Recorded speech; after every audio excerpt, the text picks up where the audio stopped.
Okey. So, Assalamualaikum dan selamat pagi. Jadi, saya harap suara saya jelas kan? Boleh dengar dengan jelas.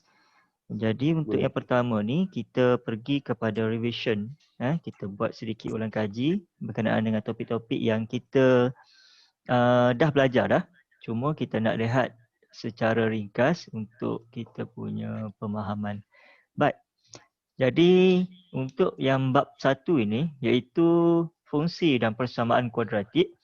Okey, kita ada ungkapan kuadratik dalam satu pemboleh ubah. Macam yang cikgu bagi tahu tadi, kita nak lihat dua benda. Kita nak tengok apakah beza di antara yang nombor 1 kita ada ungkapan. Okey.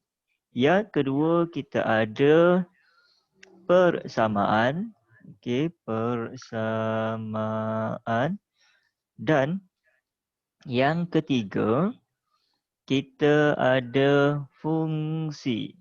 Okey, semuanya adalah berkenaan dengan kuadratik. Sebelum kita pergi melihat kepada tiga-tiga benda ni, kita nak tahu apakah itu dulu kuadratik.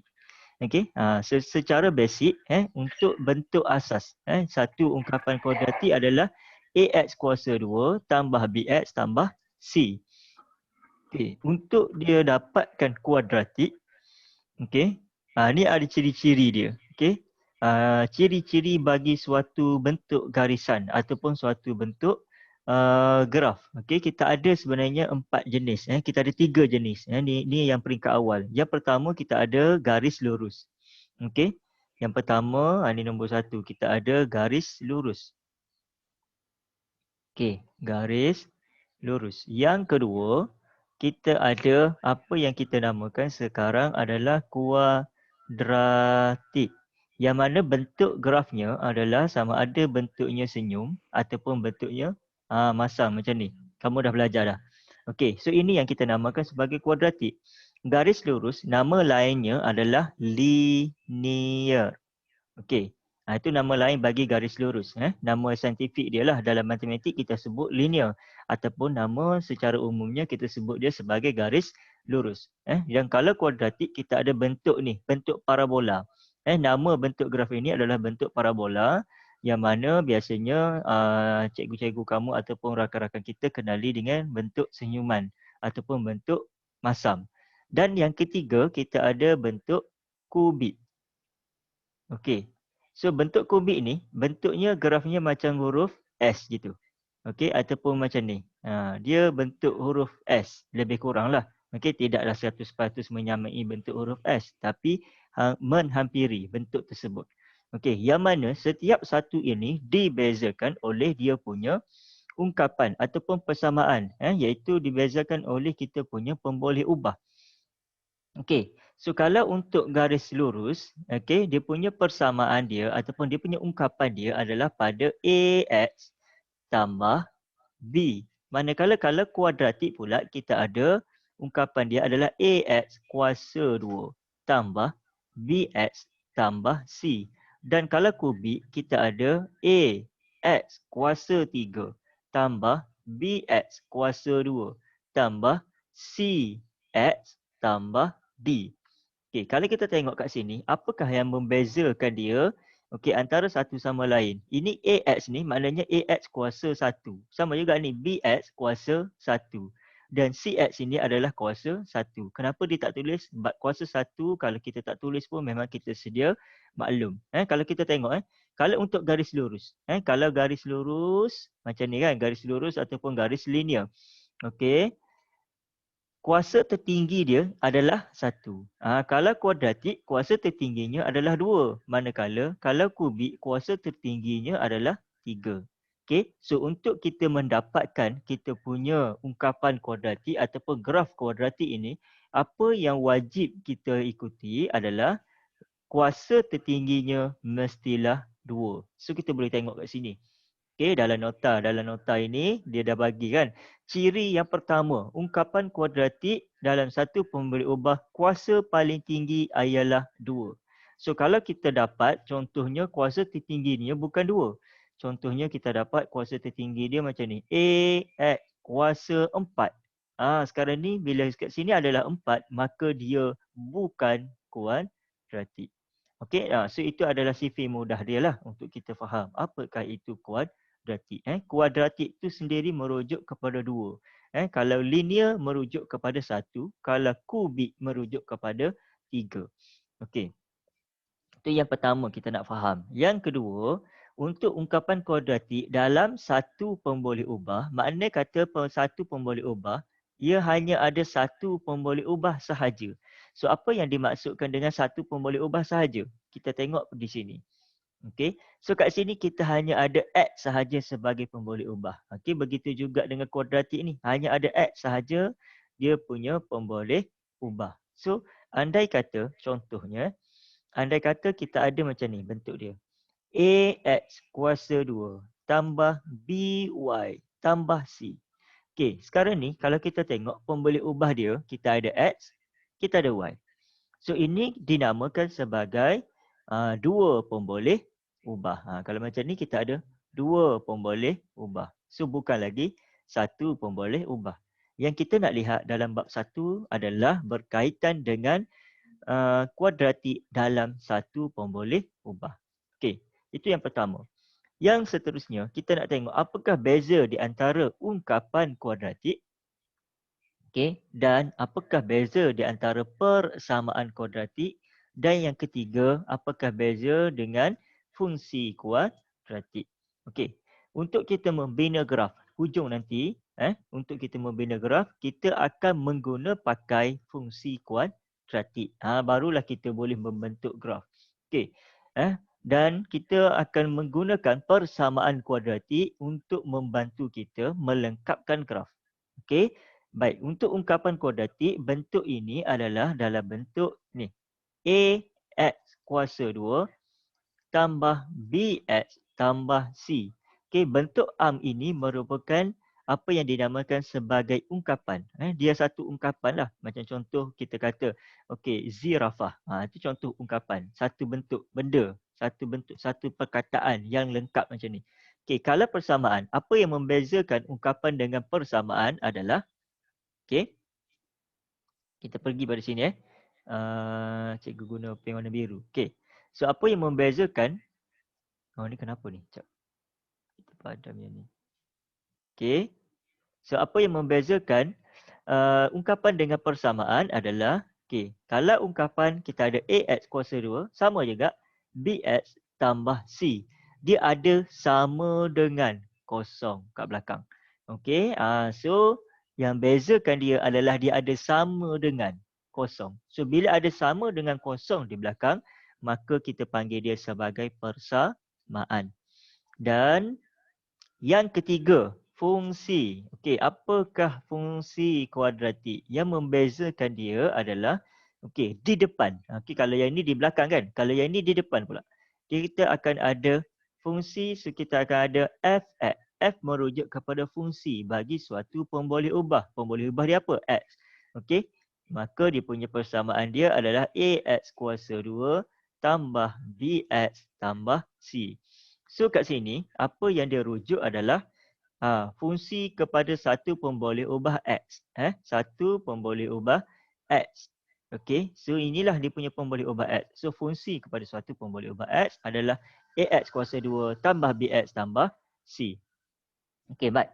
Jadi sekarang ini, okey, dalam bentuk yang lain juga, apabila kita nak melakar graf, kadang-kadang fx ini juga ditulis dalam bentuk y. Okey, so kita akan dapat, cikgu tulis kat bawah sebab tak muat kat atas tu. Okey, kadang-kadang kita akan tulis fx itu kita akan tulis sebagai y. Okey, y sama dengan ax kuasa 2 tambah bx tambah c. So apabila dia guna y kat sini, kita akan panggil dia sebagai persamaan kuadratik. Sebab y itu dah dapat dalam bentuk suatu nilai. Okey, ataupun y ini juga kita boleh rujuk kepada fx. Sebab kepada kebiasaannya untuk suatu bentuk graf, kita akan ada dua paksi. Paksi yang pertama dekat bawah ni adalah paksi X, maka manakala paksi yang dekat atas ini adalah paksi Y. So apabila kita gunakan fx, maka Y ini kita akan guna fx. Itulah yang membezakan dia. Okey, so saya harap kamu dapat ingat dan fahamlah sebagaimana yang kamu telah belajar sebelum ini. untuk perkara yang berkaitan dengan ungkapan, persamaan dan juga fungsi bagi suatu kuadratik. Dan kita boleh kenal apakah itu kuadratik dalam satu pun boleh ubah. Okey, serta boleh membezakan di antara yang pertama iaitu graf linear, yang kedua kita ada graf kuadratik dan yang ketiga kita ada bentuk kubik. Okey, baik. Seterusnya, kita nak tengok bahagian kedua dalam ungkapan kuadratik. Okey, untuk bahagian kedua dalam ungkapan kuadratik, kita pergi kepada, okey, sekejap saya padam dulu yang ni. Okey, baik. So, kata kita ada AX kuasa 2. Okey, kat sini kan kita ada AX kuasa 2 tambah BX tambah C. Okey, so AX kuasa 2 tambah BX tambah C. Jadi, kita mesti boleh keluarkan apakah nilai bagi A, apakah nilai bagi B dan apakah nilai bagi C. So, dalam kes ini, cara yang terbaik adalah kita susun. Kita mesti susun kita punya ungkapan tersebut dalam bentuk yang mana X kuasa 2 tu mestilah berada pada barisan paling hadapan. Kemudian yang ada X sahaja adalah pada barisan yang di tengah. Yang tidak ada apa-apa X adalah pada barisan paling belakang. So daripada situ baru kita boleh keluarkan. Contohnya A sama dengan 2. B, tengok simbolnya positif, positif. So bila dua-dua simbol ni sama, maka kita terus ambil B sama dengan 5. Dalam kes contoh yang kedua, dia bagi sebelah ni kan. Okey, apabila simbolnya tidak sama, okey, maka kita mesti bawa sekali A sama dengan negatif. Okey, di depan X sini dia tak tulis apa-apa.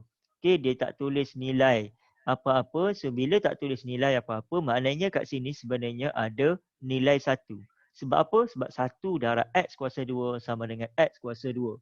Sebab itu dia tak tulis. Okey. Tengok ni contoh yang C. Kat sini kita ada negatif 2. So kita akan bawa sekali negatif tu, bawa sekali negatif 2 masuk kat sini kan. Okey. Tengok contoh. Contoh jom cuba ni kan. Jom cuba. Kita ada kat sini sekarang ni kita ada X kuasa 2. Okey. X kuasa 2 tambah 3X. Okey. So kalau di depan X ni tidak ada apa-apa, maknanya di depan dia tu ada nilai 1. Okey, kemudian di belakang. Okey, kita tulis dulu kita punya ni. A X kuasa 2 tambah BX tambah C. So kalau kita nak keluarkan apakah nilai bagi A, so A sama dengan apa yang setara dengan dia kat sini. Okey, 1 kan. So maknanya A sama dengan 1. Manakala B yang setara dengan dia adalah 3. Okey, so B sama dengan 3. Simbolnya sama. Dan C. Okey, C kat atas ni tak wujud. Okey, di manakah C menghilang? So bila tidak ada C kat atas ni, maknanya sebenarnya dia adalah sama dengan kosong. Okey, itu maksudnya kepada bentuk ini. Sebab itu penting kalau kita nak susun, kita mesti susun dahulu dalam bentuk yang sebegini. Ataupun contoh yang lain cikgu bagi. Okey, katalah dia suruh jom cuba. Okey, jom cuba. Let's say dia bagi 2x kuasa 2 tolak 7. Okey, so macam mana kita nak selesaikan? Sama. Okey, so sama juga. 2x kuasa 2 tolak 7. So disebabkan bentuk ini kan, maka kita ambil bentuk ni kita letak ke atas. AX kuasa 2 tambah BX tambah C. Okey, di bawah BX, ada tak yang ada X dalam ni? Tak ada kan? So bila tak ada, kita letak kosong X. Okey, sebab tak ada. B tu tak ada, maka B tu sama dengan kosong. So tambah C. C berapa dia kata? Negatif 7. So tambah negatif 7. So C sama dengan negatif 7. Ataupun kita boleh terus tulis kat belakang ni adalah tolak 7. Okey. So bila simbol dia berbeza, maka kita boleh keluarkanlah A sama dengan 2, B sama dengan kosong dan C sama dengan mana simbol tak dibezakan? Negatif 7. Okey. So selesai yang itu. Okey. So kalau ada apa-apa masalah, ada kurang faham dan sebagainya, kamu boleh terus tanya cikgu.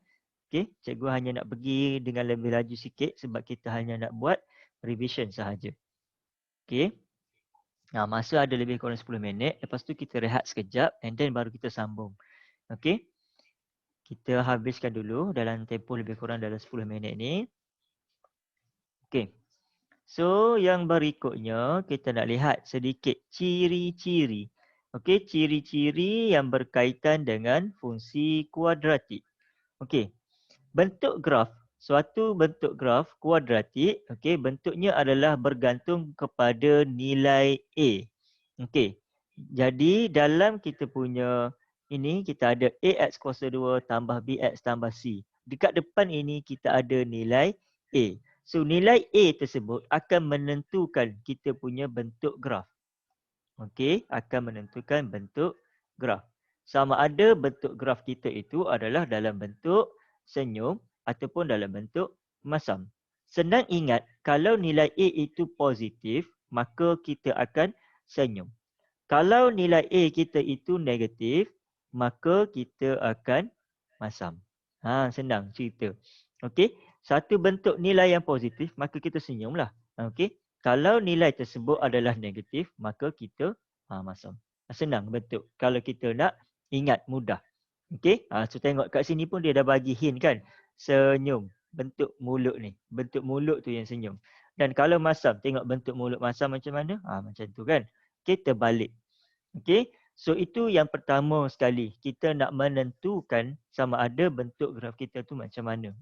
Iaitu kalau A positif, maka kita akan dapat senyum. Kalau A negatif, kita akan dapat bentuk masam. Okey. Itu maksudnya A lebih besar daripada kosong. A tu nilainya positif lah. Contoh 1, 2, 3, 4, 5, 6 dan sebagainya. A negatif ni negatif 1, negatif 2, negatif 3 dan seterusnya. Itu adalah untuk A. Yang kedua, nilai B yang kat tengah ini akan menentukan. Okey. Nilai B yang dekat tengah ni akan menentukan kedudukan bagi suatu paksi simetri X. Okey. Nilai B yang di tengah akan menentukan paksi. Okey, paksi simetri X. Okey, sama dengan menggunakan formula negatif B bahagi dengan 2. Let's say, okey, katalah kita ada suatu persamaan X kuasa 2 tambah, okey, tambah berapa? Tambah 8X. Okey, tolak 12. Okey, so nilai B dia kat sini adalah sama dengan 8. Katalah saya nak cari paksi simetri dia. So caranya macam mana? So paksi simetri, okey, saya tulis ringkas sini, paksi simetri X sama dengan negatif. B sama dengan berapa tu? B sama dengan 8 per dengan 2. So negatif 8 bahagi 2. So kita akan dapat paksi simetri dia adalah sama dengan negatif 4. Apa yang dimaksudkan sebagai paksi simetri? Okey. So kat sini kita boleh lihat dalam nota di sebelah ini, paksi simetri adalah garisan yang berada di tengah-tengah. Yang mana garisan ini adalah menjadi pembahagi. Okey. Garisan yang di tengah-tengah ini akan menjadi pembahagi di antara kita punya graf kita. Okey, kan kita punya graf adalah bentuk parabola. So bila kata bentuk parabola macam ni, maknanya bila kita belah di tengah, okey, kita belah dia di tengah-tengah, maka kita akan dapat bentuk yang sama. Okey, di bahagian kanan dan bahagian kiri ni kita akan dapat bentuk yang sama. Okey, ni bahagian kanan kan?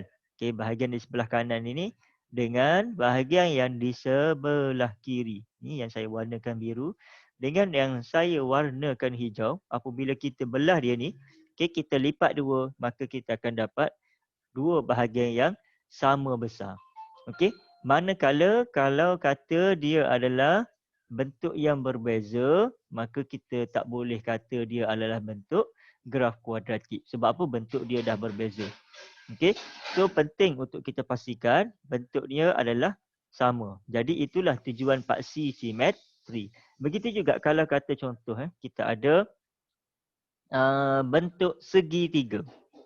Okey, bentuk segitiga sama kaki segitiga sama kaki. So dia punya paksi simetri dia kat mana? Dekat tengah ni. Yang mana apabila kita lipat dua, okey, kita akan dapat segitiga bentuk macam ni kan. Okey, bila kita lipat dua. Okey, itulah yang dimaksudkan sebagai paksi simetri. Sama juga macam ini, bila kita lipat dua kita akan dapat bentuk separuh macam ni. Okey, dia akan jadi separuh. Okey, kemudian okey, selesailah untuk bentuk. Dan yang pertama kita ada A, yang kedua kita ada B. Seterusnya kita nak lihat pula yang berikutnya, iaitu kita nak lihat okey, pada kedudukan yang seterusnya. Okey, yang ini adalah untuk kita mendapatkan punca. Punca, saya rasa kamu pun dah belajar. Punca kita ada tiga kaedah. Kaedah yang pertama adalah dengan menggunakan graf. Okey, ini kaedah satu dengan menggunakan graf. Yang kedua adalah dengan menggunakan kaedah penggantian. Dan yang ketiga adalah dengan menggunakan kaedah pemfakturan. Yang mana kaedah pemfakturan ini kita boleh guna bantuan kalkulator untuk selesaikan. Okey, nak dapatkan nilai A, B dan C, kita boleh gunakan untuk dapatkan punca X ini sama dengan berapa, maka kita boleh gunakan kalkulator. Okey, dengan syarat kita mestilah mendapatkan terlebih dahulu nilai A, nilai B dan nilai C ini sama dengan berapa. Okey, so itu yang penting untuk kita dapatkan.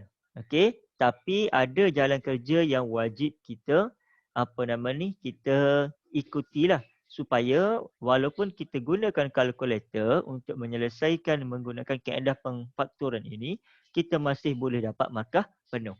Sebab kesilapan kita kadang-kadang apabila kita guna kalkulator, kita lupa untuk menggantikan ataupun menulis satu persamaan. Okay, kita lupa nak menulis